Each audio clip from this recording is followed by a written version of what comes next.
Welcome to science class. This is the continuation class of reproduction and modification in plants. There are two types of reproduction. One is sexual reproduction and asexual reproduction. Last class we learned about sexual reproduction in plants. In this class we learn about asexual reproduction in plants.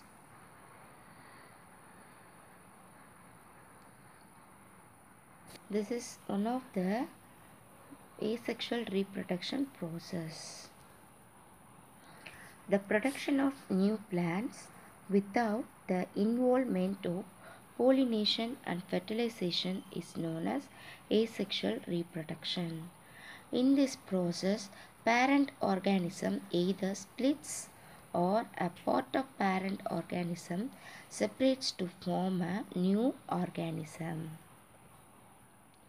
There are four types of asexual reproduction: vegetative propagation, budding, fragmentation, spore formation. Vegetative propagation. In potato, shoot arise from eyes is shown in this figure.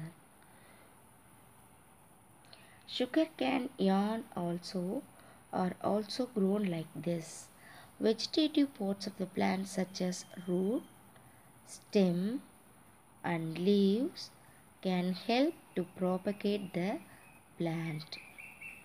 Roots such as corms, stem, tubers, rhizomes and stolon undergo vegetative reproduction. Underground stems that serve food storage and reproduction. Roots such as corms, stem, tubers and rhizomes undergo vegetative reproduction. Second method, budding. When we go to a bakery, we see so many types of cakes and breads. These are very soft in nature. This is due to the presence of yeast. Single yeast undergoes asymmetric division. It produces a small protuberance which gradually grows and detaches from the parent cell. This process called budding. This is the small protuberance. This protuberance gradually grows and detaches from the parent cell.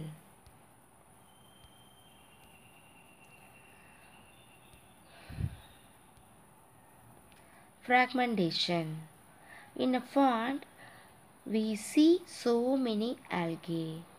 Spirogyra is a filamentous alga. When it matures, the filament divides into pieces.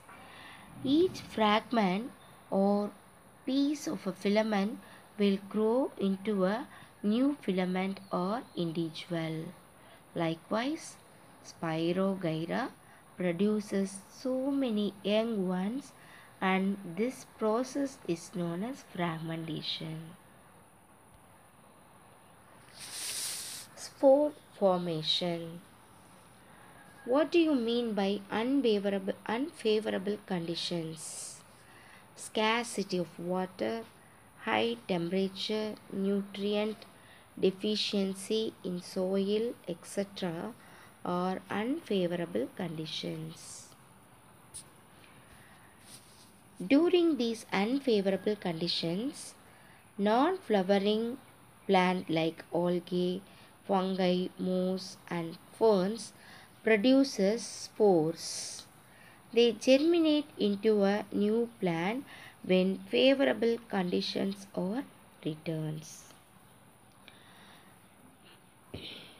Now we learn about advantages of asexual reproduction. The population can increase rapidly when the conditions are favorable. Only one parent is needed. It is more time and energy efficient as you do not need a mat, and it is faster than sexual reproduction. The disadvantages of asexual reproduction.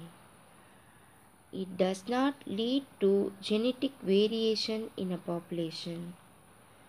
The species may only be suited to one habitat, and disease may affect all the individuals in a population.